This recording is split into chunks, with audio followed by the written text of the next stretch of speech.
wait. What? Is this one of those bullshit things where you like buy something for her because it's what you want? Because No. Are you sure? Hey, welcome back to the Homestead HQ, where we talk about homesteading and preparedness. My name is Shelly. I'm Jason. Guys, tonight we're going to do just pretty much a straight up interview. We got Jay from Prepared Citizens. He's going to be with us talking about some stuff tonight. He's got his hands in about 3 different areas, and we're going to cover all 3 of those. But first, let's hit our sponsors real quick. VacMasterFresh.com. VacMaster makes butchering knives, butchering equipment, commercial chamber sealers. Shelly finally unboxed hers. There's a video up on her YouTube. There's a video out. And she ran a 600-pound pig through it last weekend, and it survived. Well, no, it wasn't 600 pounds, but we got, what'd I tell you, 361 pounds of meat?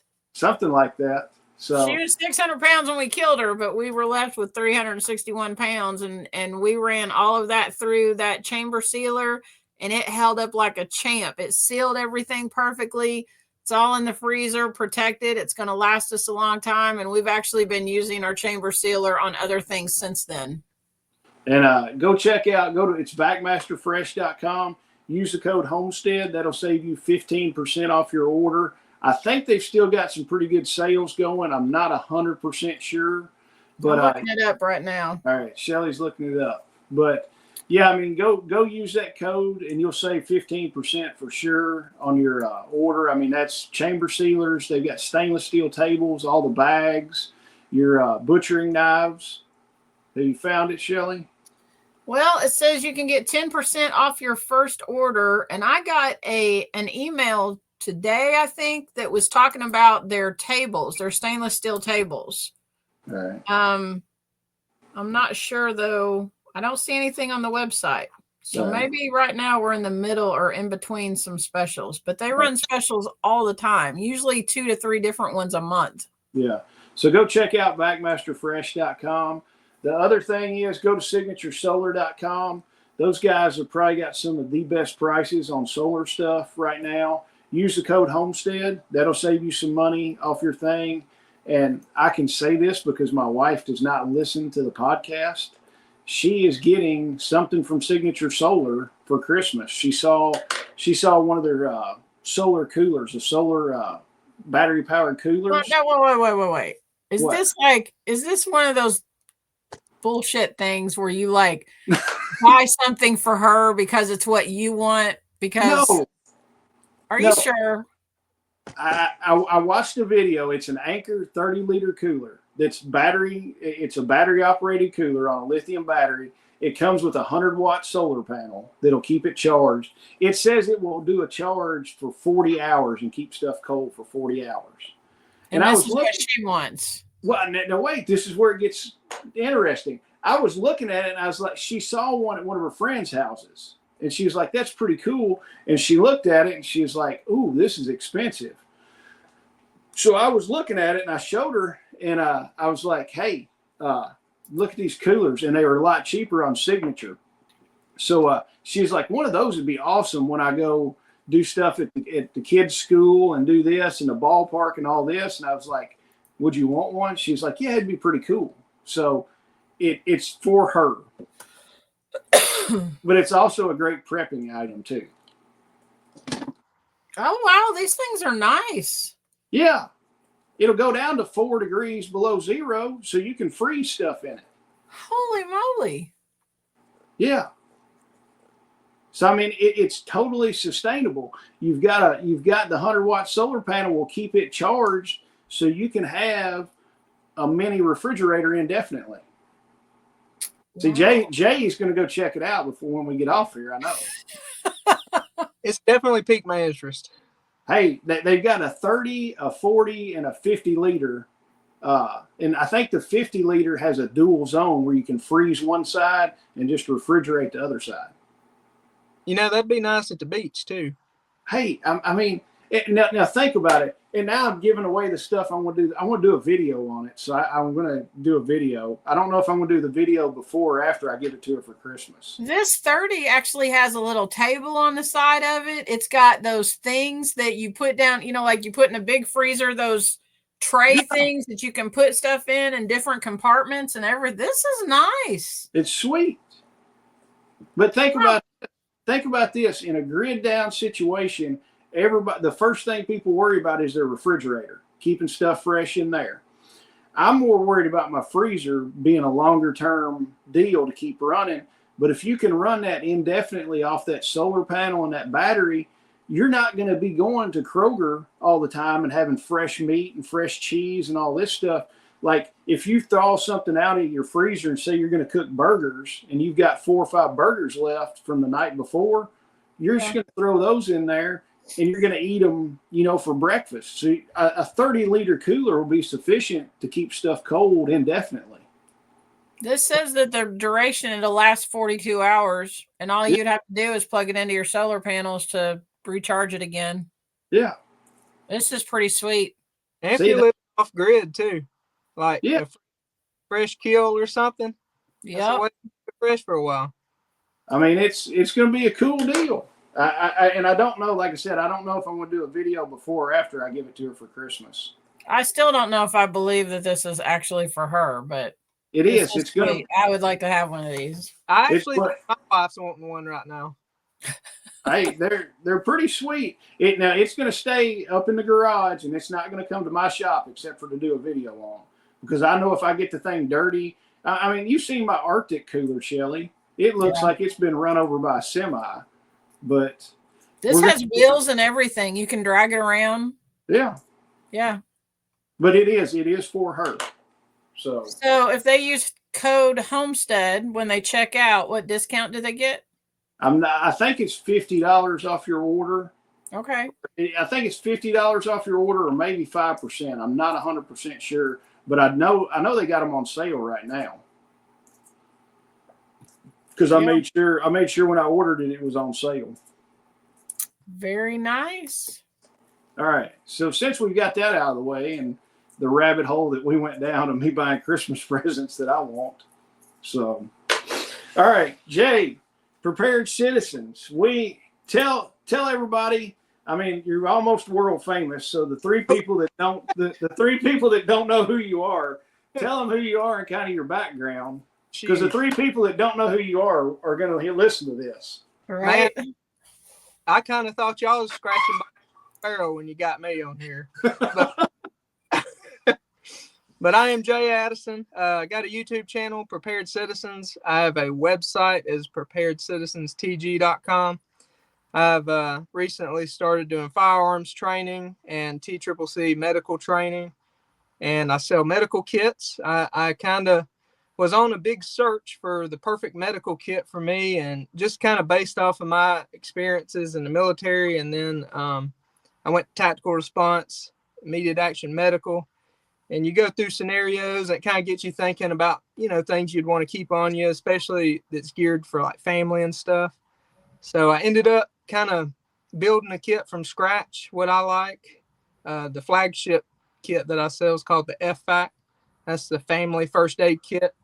And that's exactly what it's geared around for family. The tourniquets and pressure wraps that I use work on adults, kids, and even animals. So I try to keep everything focused. Equipment that'll work on everybody, but anywho, that's pretty much all I do. I just tried. And I do pre-programmed radios too. I got training through Evan at Radios Made Easy, and then I kind of started doing a very similar thing, just doing pre-programmed radios locally around here, because there's a lot of people that don't know that much about it, and I just want to help as many people as I can. So that's my business in a nutshell, though, focused on everyday preparedness. Comes to carrying a gun and equipment on you daily that's going to help you. It could help you in life. Hopefully, you don't need some of that stuff, but if you do, you'll be ready for it. Oh, yeah. And that's the thing, because I looked at it. We met down at Self-Reliance. I was hanging out at Chuck's booth, and we met and talked a little bit. And then I got back to looking, and I always, after I meet somebody and they've got a YouTube channel, I kind of check it out a little bit. And that was the cool thing. Everybody and their mom makes an IFAC, you know, a blowout kit, whatever you want to say. And it's made for your, you know, 18 to 35-year-old fighting male thing. You know, that's all they think about. And it's, nobody really makes anything for the family. Nobody makes it for your 5-year-old, you know, that you can't really get a cat tourniquet on or something like that. And that's where you can do the Schlissman pressure wrap. And I've got several of those. But yeah, it's, your family kit is made not just, you know, for the big burly guy that's out toting a gun around. It's something that your wife can keep in the back seat of her car and stuff like that. Kind of, what all does that have in it? I know a little bit. I don't know all of it off memory. I'd have to pull it up. So I try to, and I try to give people, I swear I'm not trying to compete on price, but I think I got about the best price for what you get in the business. So it starts off, you know, tourniquets are very important. That's one thing you do not want to improvise. When you need a tourniquet, you need one ready to go. So I include not one, but two ETQ wide tourniquets in the FAC. I got I got 3 compressed gauze. You got shears. You got I come up with this little tape plate thing that keeps about 4 to 5 feet of duct tape on it. This duct tape sticks to everything. So if you need tape, that's like the best to have. I got carabiner shears. It's got 2 emergency blankets, 2 sets of gloves.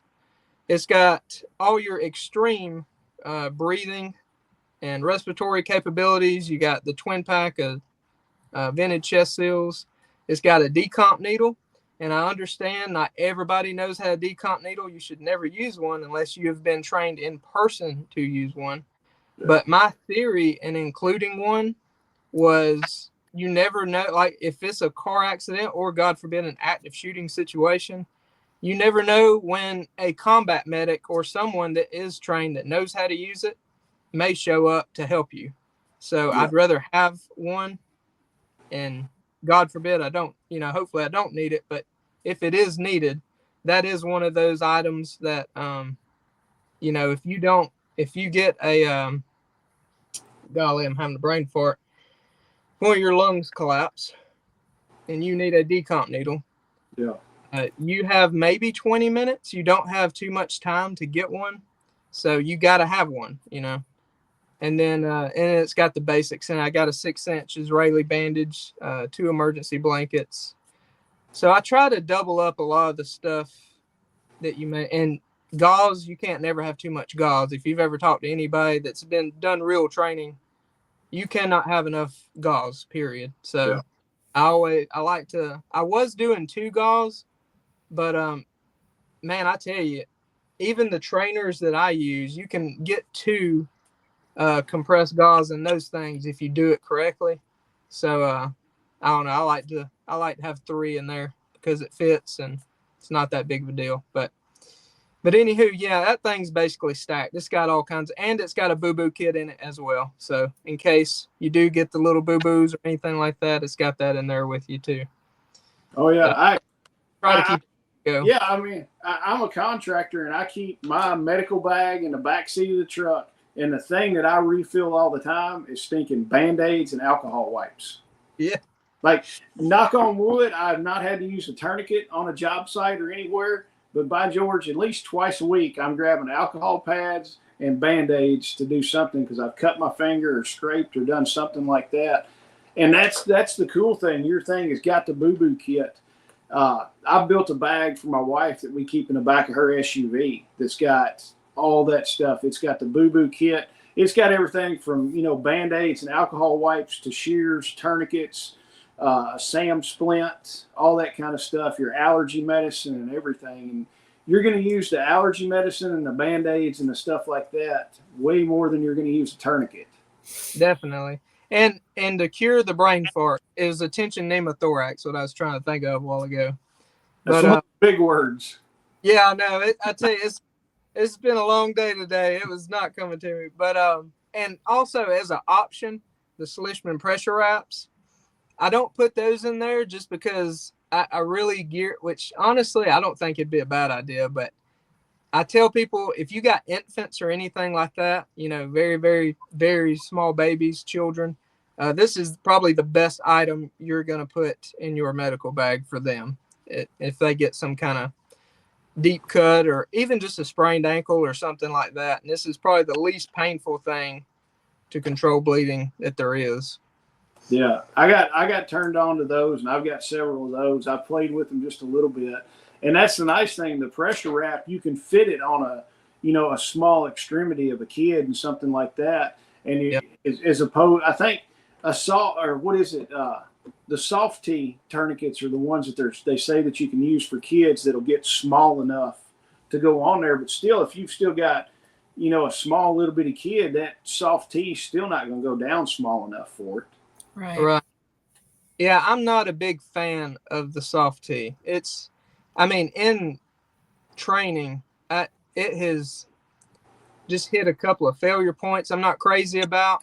I'd say for a grown man, just sticking with the OG, the good old North American Rescue Cat, that's probably your best adult tourniquet. Or that's what I know I'm comfortable with just from the military, but I love the ETQ wides. I carry one on me every single day. You can't beat like how compact that is. And I keep a rubber band on mine, and I keep gloves in there. Yeah. Just that's what stays on me every day. But and I don't even know it's in my pocket most of the time. But yeah, for a win, about the way to go nowadays. I've got mostly cats. I think I've got a couple soft tees. I think I've got a couple of those. So Got a few of them.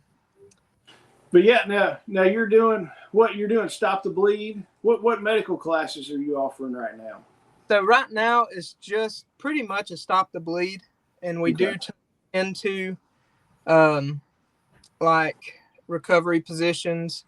And if you did use a tension or a decompression needle for a tension pneumothorax, we do go over the locationing of how to do that and how you would locate that. But at the moment, it's basically a Stop the Bleed. I got some land. I finally got me some land, and I am getting it cleared off right now. It's going to be a firearms range, and then we're going to start doing a lot more hardcore scenario-based TCCC training and, put a little adrenaline in things. But at the moment, I do like Stop the Bleed classes and things at some local fire departments. Those guys are nice enough to let me come in and teach to everybody locally, and they like doing it too. And usually that's pretty cool because I learned stuff from them too. We're kind of trading. Yeah. But yeah, that's mainly what it is right now. So packing wounds, applying pressure, and using tourniquets. Basically, that's it in a nutshell. Oh yeah, Shelly knows all. I will say real quick. I will say one thing I do different probably than a lot of places that I've trained with is I use about every type of tourniquet in my classes. Like use a cat, a soft T, a rat's tourniquet. I know the internet's most hated tourniquet. A SWAT T, a Slishman. I try to get people comfortable with different devices, and that way I feel like they start to understand, I guess, the principle, the mission, what each item is trying to accomplish, versus learning one item and that's all they know. So, if God forbid someone had to improvise a tourniquet, I think knowing how to use multiple things would help you, but I don't recommend that. Well, I mean that's the same thing too. Why are you just going to train with one gun all the time? Right. So I mean, train with several different ones. Have your favorite that like the back of your hand. But if you're used to the AR platform, it like the back of your hand. Be able to pick up an AK-47 and use it too. You're not going to know it like the back of your hand, but at least you know how to manipulate it and use it in a semi-productive way. Right. And knowing on that, knowing what ammunition goes in what kind of rifle, Yeah. get confused, like how to tell if something's a 300 blackout versus a 5.56 on an AR platform. You can have some trouble if you get that mixed up. I've seen some horror pictures on that. Goodness.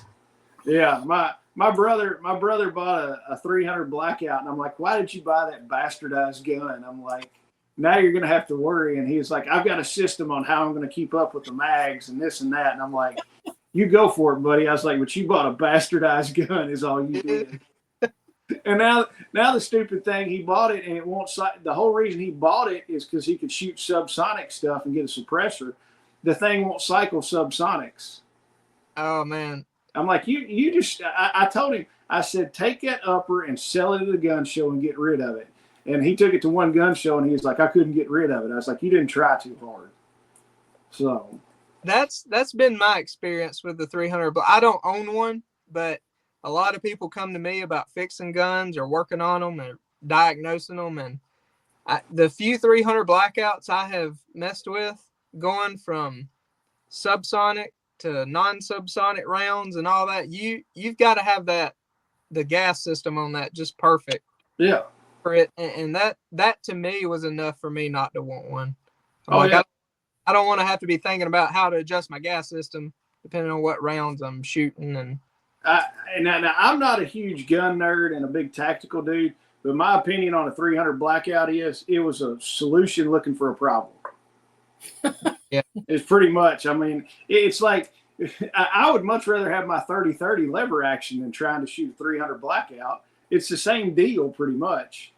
So, and then then after that, my brother went and bought a 308. I forgot, he bought a Ruger 308 bolt action rifle, and I'm like, you should have just bought that in the first place instead of that 300 blackout.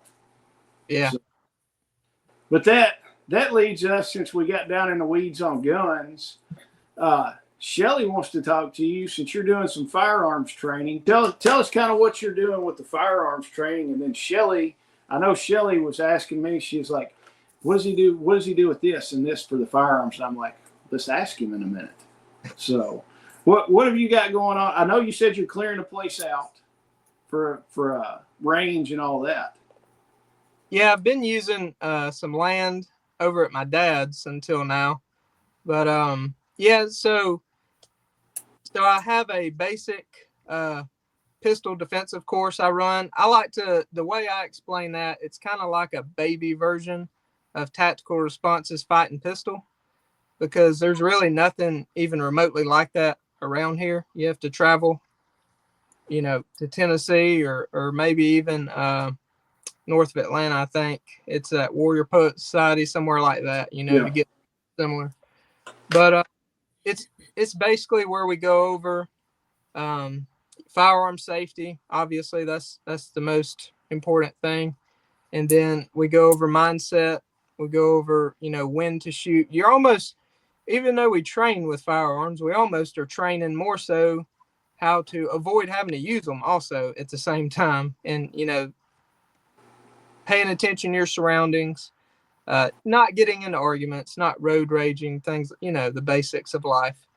And then obviously we work on marksmanship and things like that. And there's a couple little drills I like to run towards the end that emphasize also that makes you really think about carrying medical equipment along with your firearm, because I feel like those go hand in hand.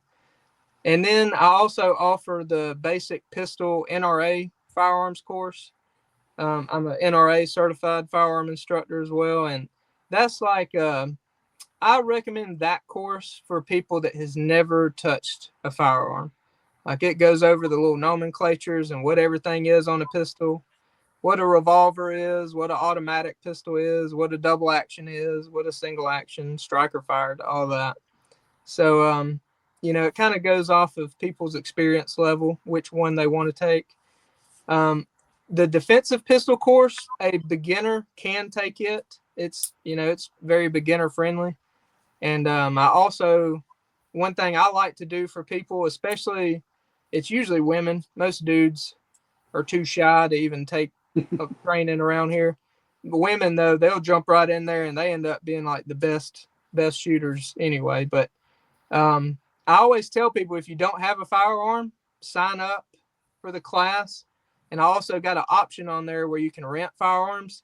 And I've got Glocks, SIGs, Rugers. What else do I got? There's another brand, Taurus, Grizzly. So if someone signs up and rents a firearm, I actually let them try a bunch of different ones to figure out what they're most comfortable with. Because a lot of people, surprisingly, most girls that go to a gun store, I can't stand this. This really pisses me off. Women will walk into a gun store and say they want a firearm. They always try to sell them those little pink pea shooter. Yeah. It'll get them. The little pink LCP. Yes, exactly. My wife's actually got one. That's exactly what they try to sell you. And, 9 times out of 10, every chick that's never shot that takes my class, they always like the Glock 19. Yeah. That's what they're most comfortable with. They almost can't miss with it, and that just tells me right there that, it's good to probably invest in some training like that if you're new to this, and let someone, let you kind of try a few different things before you invest that kind of money into a firearm. So, but anyway, yeah, it's basically geared toward beginner pistol courses. Now, once the range gets built, we're going to start. I say it's just me. This whole thing is just me. If anyone wants to invest in themselves and time to help me, please look up. I would love some help, by the way. But I'm going to start rifle courses as well, basic rifle courses. I'm going to try to start teaching people about some radio stuff, maybe have some little basic. I'd love to get Evan out. I would love to get enough people interested to start kind of hosting for other instructors as well. That's a goal of mine too. Yeah. So that's something else. If anybody wants to train down here, that would be awesome. Hit me up. But yeah, it's going to definitely start growing once that gets done. It's step by step. We're getting there. So my questions about this, and funny that you're talking about going and buying guns. The first time I went and bought a gun, I took a gun guy with me because I just kind of had this mindset of, when I go in there, they're going to know that I have no idea what I'm talking about. So they're going to sell me whatever piece of crap they want to sell me or whatever, So I took somebody with me who knew guns and kind of directed me on how to do that. So if you've never done that before, I recommend that. But, so in my case, I own guns, and I've even gone through a concealed carry class. I don't have that anymore because Kentucky is not, it's open carry or whatever. They passed that. So I don't know. Maybe I should have kept it, but I didn't. So what do I do next? That's the extent of me. What do I do next? Like, if I'm coming to you, what are you going to teach me how to do? And let me preface this by saying, I am 54 years old. I have bad knees, and I'm not crawling around on the ground to shoot shit. Okay. Well, so you're in that class.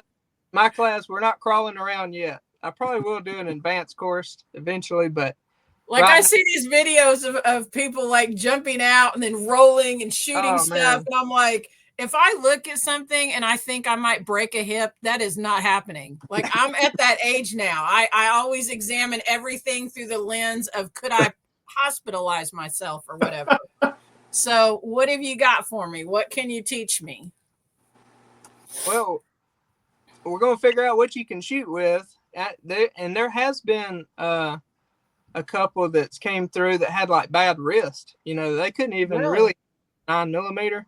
And normally I would never tell you to carry a 22 long rifle pistol because there's a lot of reliability issues for the most part. But if that's all you can carry and effectively shoot, that's going to be your best bet. But well, my wrists are okay. I'm good with that. But honestly, getting someone comfortable, whether it be with their gun or maybe they need to figure out something new, a different type of firearm, getting them comfortable and getting them comfortable carrying, just carrying your gun every day. So that's actually one of those things that I'm comfortable shooting my gun. I don't have a problem with that. And I'm actually a pretty good shot, but I'm not comfortable carrying my gun all the time. Like, I'm cool with it being in my vehicle or something. I'm not cool with it being on my person. And maybe that's because I've not found the right thing to put it in or something. But there's also this thing in the back of my mind that even though the safety's on, it's going to go off or something. I don't know. That kind of freaks me out a little bit. So I'm not sure how to get over that. I don't know. I don't know if there's a training that I could do that would make me feel better about it, or maybe I just need to practice carrying it, right? Well, I would say, and that's a legit thing. Like, people, I mean, you're not the only one that feels like that. I will say, just experience and shooting more and kind of understand, the more you do something, the more you're going to get that, I guess, mental security of like, this thing will not go off unless I make it go off. If you've only shot 100 rounds through it, you're probably not convinced. And some of the guns, which in my class, we're not going to go through 1,000 rounds, but in some classes, when you do go through that many or over a period of time, you'll begin to gain that confidence. But for everybody that don't feel comfortable carrying a gun, the first thing I tell them is don't carry a gun, because you need to be comfortable in what you're doing and confident in what you're doing. That's going to be the most important thing. And for some people also, it may be a manual safety. I'm not crazy about a manual safety, but if you're talking like an outside apparatus or something that you put on there, is that what you're talking about? Yes, ma'am. Correct. Okay. Go ahead. So if someone, if that's what makes them feel more comfortable, I mean, that's probably going to be the best thing. You just got to train and get comfortable using that and working that safety when you shoot. So, but doesn't that kind of, what am I trying to say? Doesn't that kind of negate the whole purpose of carrying a firearm? I mean, you're not able to readily defend yourself, right? Well, right. Kelly, he's talking about a safety that you'll actually manually decock the safety on. Just like it's not the safety on the gun, right? Yeah, it's the safety the safety on the gun. Not like anything. And I say it slows you down, which. So wait. Let me clarify here. So you're saying that you carry a gun and you don't have the safety on? Some guns don't have safeties. Yeah, they have what's called an internal safety, like Glocks. Okay. Like that's something new every day. But that's why, I can confidently drop my Glock that's fully loaded. I mean, on the concrete or anything, and that gun will not go off, and I know it's not going to go off because it doesn't have a safety on it. Nope. It has a 2-part trigger. I honestly don't think that I could carry a gun that didn't have a safety on it. That would, and I think that part of that is because I have 7 grandchildren, and I don't know, that completely freaks me out. I'm just being honest with you. And I'm sure you're cool with it. I mean, it's, guns way better than I do. I could not confidently carry a gun that doesn't have a safety on it. And I know that there's people that we know that's going to watch this video and they're going to be like, Shelly's an ass. But I mean, I don't feel good about that. That kind of freaks me out a little bit. Yeah. I hope there's somebody that's going to comment on this and be like, I'm right there with you, Shelly. Hey, it's totally fine to feel like that. I know several people that do. The only thing I will not scoop to, and I will not accept it, is carrying one with an empty chamber. I do not. That's a no-go. That is absolute no-go. You got a round in the chamber. I'm the same way with you. I'm like, the whole Israeli draw or whatever they call it, I was like, there's too much to go wrong with that, in my opinion. Amen. Yeah, you are not guaranteed to have that motion to rack around in a defensive situation. Now, like Shelly, what you're talking about with the safety, you can train yourself in your draw stroke to disengage that safety. Right. Because it's right there at my thumb. Yeah, it takes a little extra time and training, but you can do that. Like, it is very doable. But yeah, for anybody out there thinking carrying with an empty chamber, that's an absolute no-go. I'm with you on that. I mean, go ahead, Shelley. So how many times, just change direction a little bit, how many times should I be, or how often, I guess, should I be practicing with my guns? And that's a hard question too, with ammo prices and everybody's budgets and just their schedule in general. Like, can you go shoot in your backyard?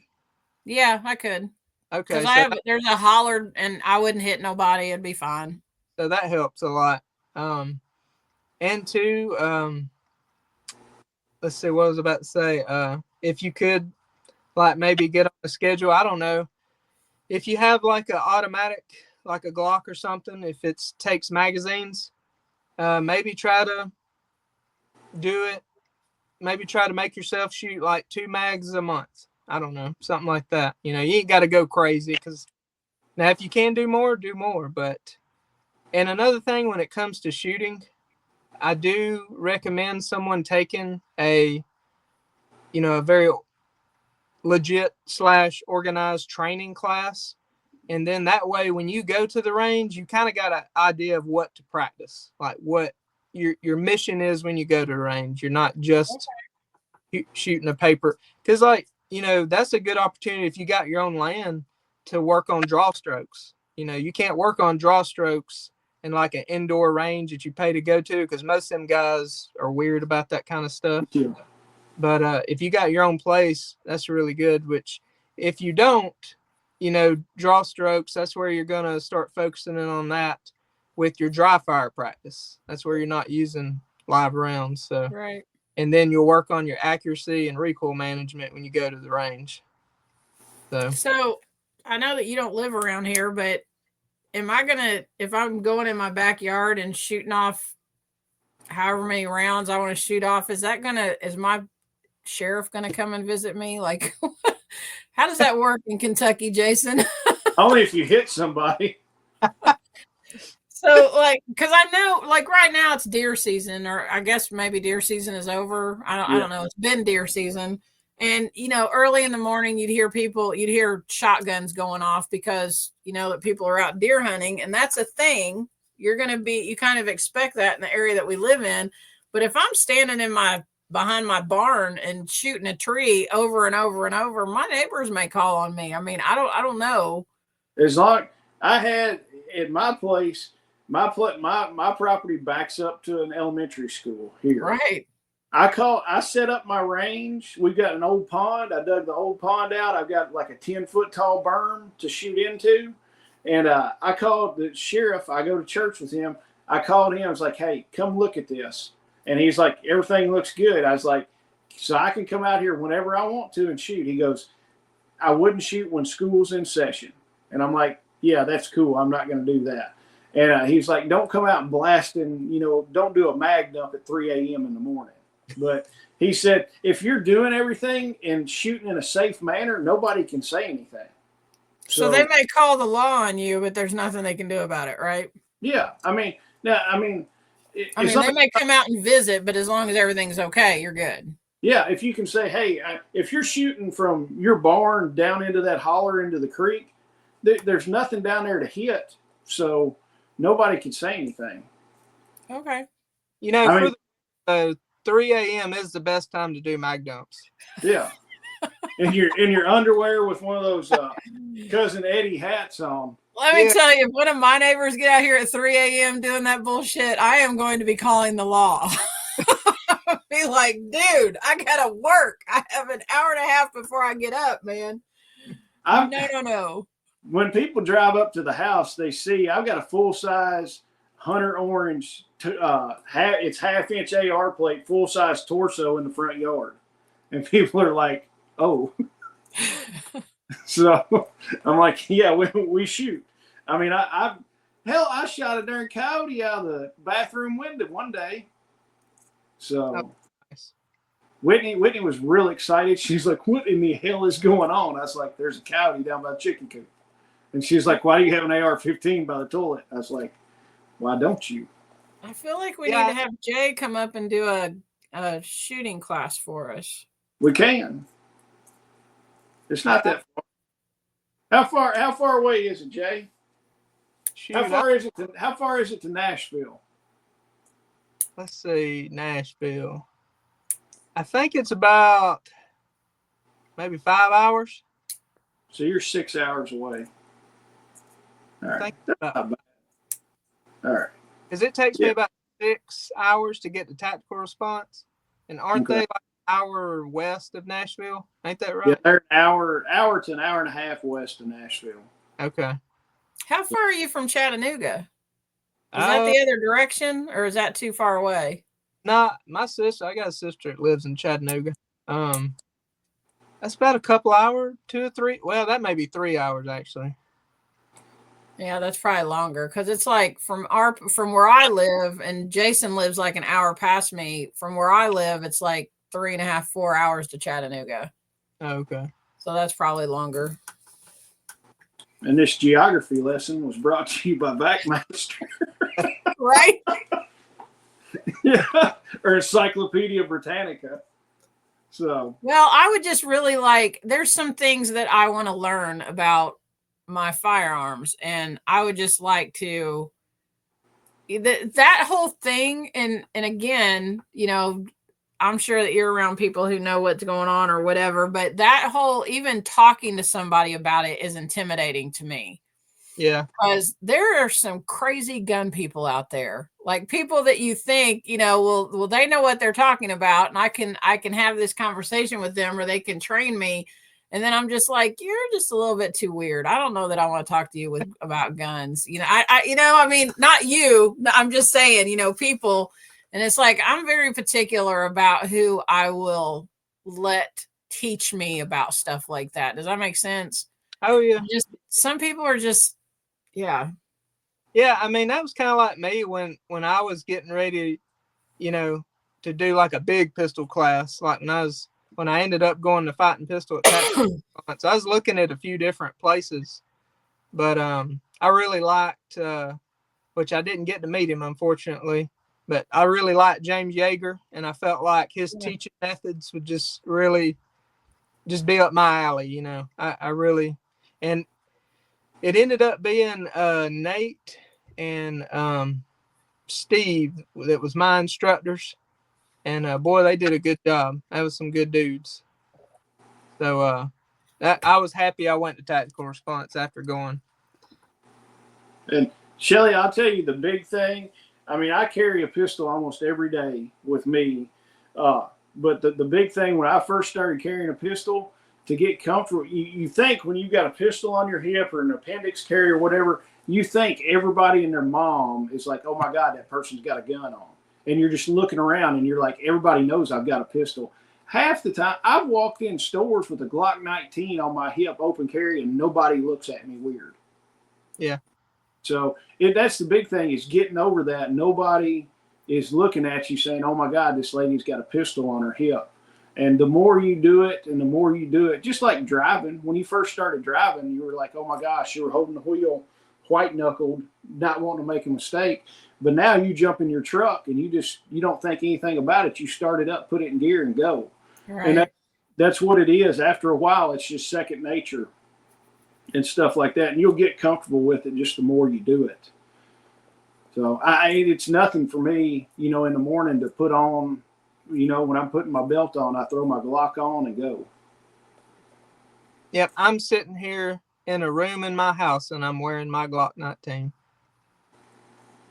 I've taken mine off for the day, but there's 2 guns over in the corner. So,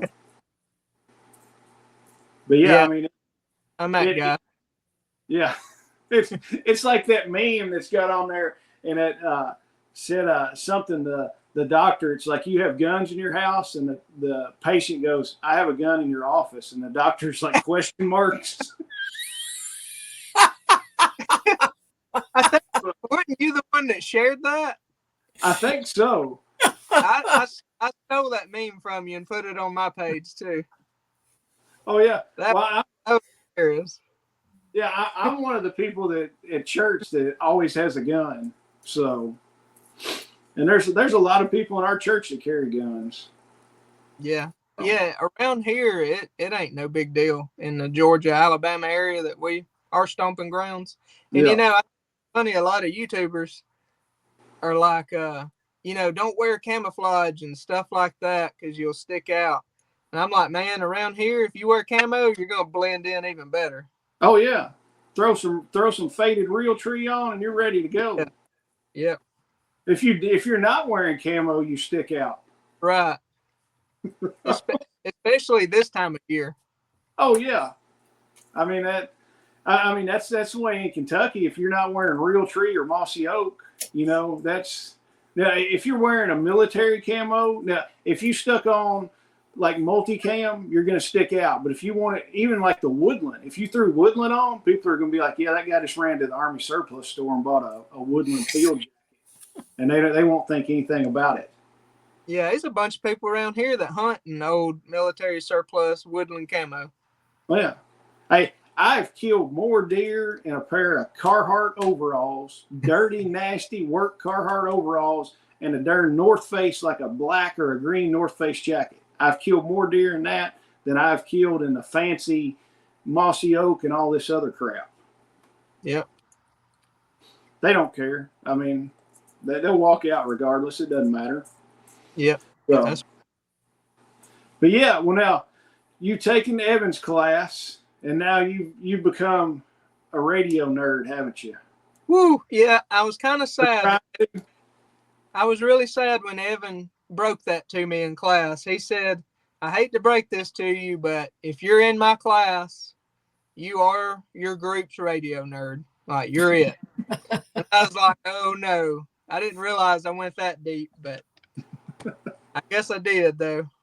Oh yeah. Now I'm a radio nerd. I'm trying to get Shelly to be a radio nerd. I've got my general class license for ham. So have you gotten your tech or anything yet? I'm still taking the training and stuff. I got the app where you go through the stuff. The only thing I got is the GMRS license right now, but I want to get my technician license. I think that's the first one, right? Yes. Yeah, that's where I'm at too. I have the GMRS, but I need to do the tech. Yeah, I'm getting pretty good on the questions now. I'm getting around 70 to 80% correct. Yeah. So that's good. That's good. I think I'm getting close. I'm one of them people, I don't want to take it until I feel like I'm perfect, you know, but everybody keeps telling me like, you're probably good enough to pass it right now, but I wonder how far he is away from Brian and Susan. Aren't they in Alabama too? They're in Mississippi. Oh, okay. That's a whole 2 states away, damn near. It's only 1 state away. Well, but he's on the other side of Alabama, so yeah. So, but no, he's sad. Yeah, get your tech license and then get your general license, because man, then with your general license you get to play with the big kids and do HF stuff, and that's what I want to get into. I'm gonna get Evan to because I feel like I'm pretty confident and comfortable with the handheld stuff, because just kind of stuff, or you know, that really goes with more of the stuff I train with and like some of the guys I hang out with. But I do want to get into the HF, and I got Evan and a couple of other guys. I don't know if you've ever heard of this channel. The guy's name's Jared. It's called 2 Alpha Solutions. Yeah. But man, he's got an awesome setup. I need to get up there and see him before long. He's going to help me get set up too. All right. But, yeah. The HF is cool because, I mean, you can string a wire up in a tree, and I mean, you can run 300 to 400 mile radius around where you're at. It's cool. That's what I like about it, is having the regional communications. Yeah, I think Jared, he's in like toward the east side of Virginia. Okay. And he is texted me a couple of times saying that he was talking to somebody that was like 50 miles south of me. So, Yeah. I mean, he can talk to dang near anywhere. I've got a chameleon antenna that's like 9 feet off the ground, wire antenna. And last time I was playing with it, I'm an hour north of Nashville is where I'm at in Kentucky. I was hitting people up in Michigan, and I was going all the way down south of Atlanta. And wow. just on that little stinking, like a 16 gauge wire strung up in a tree. Wow. So that's some of the cool stuff you can do. But tell us, so you went with Evan and become a radio nerd, and you fell in love with it, and you're like, this is cool. Why didn't somebody tell me this sooner? Yeah, I did enjoy it. I guess it started like most people's journey. I bought me a couple of the Boofwang radios. Yep. They sit over here for about a year collecting dust, and I'd turn them on every now and then, and I'm like, how the hell does this thing work? And, I started watching YouTube videos, and then I bought that book over there. It's The Gorilla's Guide to the Baofeng Radio. That is an awesome book. Yeah. That is an awesome book. That was a good step one. And then I took Evan's class, which was 100% worth it. If he's coming to your area for a radio class, you need to take that class. Like it is, and he sells the radios too. He'll get you completely set up. But yeah, I kind of do, I guess kind of a miniature version of that. And I usually try to help people program their radios is what I've been doing. I actually got a few more to program this week. But I just program the ones they've already bought and just get them on their way pretty much. But yeah, I'd like to offer some kind of basic course to at least tell people a little bit about it. I try to do it on YouTube too. And I think that does help some people. But man, if you're like me, it's a lot better when you got someone in front of you that you can ask the questions to. Yes, it is. You're right. And man, like when I took Evan's class, even though by the time I took his class, I had learned just enough to be dangerous at that point, but it was still such a huge help to take that class. He still helped me understand several things that I needed. Oh yeah. And that's the thing. And that's what I like about talking with you, Jay, is you cover two of the unsexy things in preparedness stuff. Is medical and communications. Those are the two least sexy things that not a lot of people talk about. But it's the medical and the comms are going to help you out a lot more than the firearms, in my opinion. You're going to use it a lot. Well, more, think about what happened in North Carolina, Western North Carolina. Yeah. The people that were out there, they needed medical, they needed comms, and hardly anybody that went out there used a gun. Yeah. I mean, people that were out there doing, helping with relief and all of that kind of stuff, they needed medical, they needed comms. So, yeah. And I mean, when I was out there with Grindstone, probably 90% of the people had a gun on their hip. Nobody drew that gun, but we used Band-Aids and radios every day. Oh, I bet. Well, every day, no telling how many. Nobody got shot, nobody pulled a gun, but we had peroxide and Band-Aids and radios in all our pockets with us. So, but yeah. Well, Jay, tell everybody, I'll put it in the show notes too. I'll link your website and all that, but tell them you got YouTube. It's Prepared Citizens, right? On YouTube? Yep. Just Prepared Citizens. All right. And tell them what else, tell them your website again. It is preparedcitizenstg.com. All right. And I try to, help people out with, like you said, the least sexy things to square away medical and radios in one spot. Oh yeah. Shelly, have you got anything else for the night? No. All right. I'm good. You're gonna go down to Alabama and take a training class now, aren't you? I kind of feel like I want to. As long as you don't have to roll around in the mud. Yeah, if I got to get on my knees, I ain't having that mess. I'll tell you, talking about what you've got to do in classes, Clint Smith with Thunder Ranch. You've seen Clint, right, Jay? I'd love to go take one of those. Clint is like one of the OG firearms guys. He's just gruff and everything else. and there's little snidbits that you can catch. And Shelly, you're talking about rolling around in the mud and stuff like that. He said that some guys got onto him one day, and I'm kind of abbreviating this, but essentially he had a lady that he was doing firearms training with that was in a wheelchair, and some other guys were watching. And he said they had been, she had come several times. He said these guys came over and gave him grief when he took her wheelchair and kicked her out of the wheelchair. And they're like, why in the hell? What's your deal? He was like, you really think if somebody's going to attack her, they're not going to knock her out of her wheelchair? He said, I knocked her out of her wheelchair and showed her how to use her gun when she got knocked on the ground. And I'm like, that kind of makes sense. But I could see where people would think you're an asshole for kicking a lady out of her wheelchair. So, yep. That is true, though. Yeah.